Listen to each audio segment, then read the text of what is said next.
Slowly up the hushed heaven.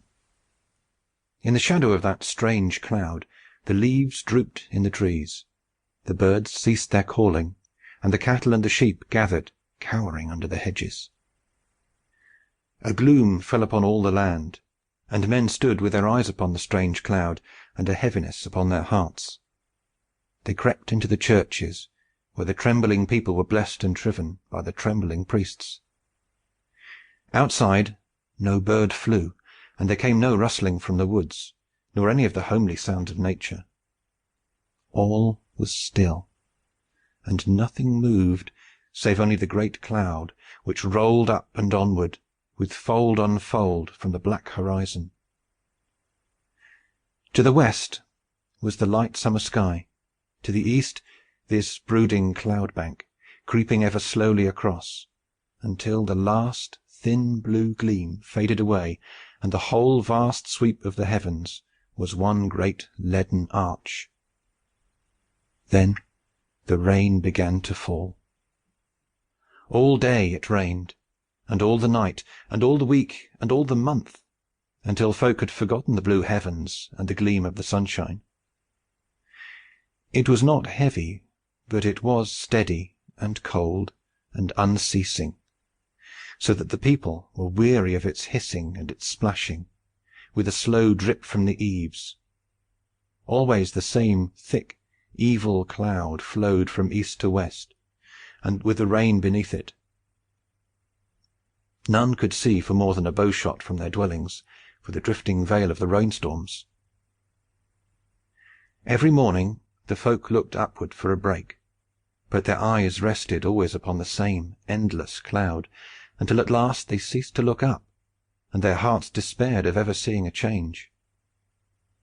It was raining at Lammastide, and raining at the Feast of the Assumption, and still raining at Michaelmas. The crops and the hay, sodden and black, had rotted in the fields, for they were not worth the garnering. The sheep had died, and the calves also, so there was little to kill when Martinmas came, and it was time to salt the meat for the winter. They feared a famine, but it was worse than famine which was in store for them. For the rain had ceased at last, and a sickly autumn sun shone upon a land which was soaked and sodden with water. Wet and rotten leaves reeked and festered under the foul haze which rose from the woods. The fields were spotted with monstrous fungi of a size and colour never matched before, scarlet and mauve and liver and black. It was as though the sick earth had burst forth into foul pustules. Mildew and lichen mottled the walls, and with that filthy crop death sprang also from the water-soaked earth. Men died, and women and children, the baron of the castle, the franklin of the farm, the monk in the abbey, and the villein in his wattle and daub cottage. All breathed the same polluted reek, and all died the same death of corruption. Of those who were stricken, none recovered, and the illness was ever the same: gross boils, raving, and the black blotches which gave its name to the disease.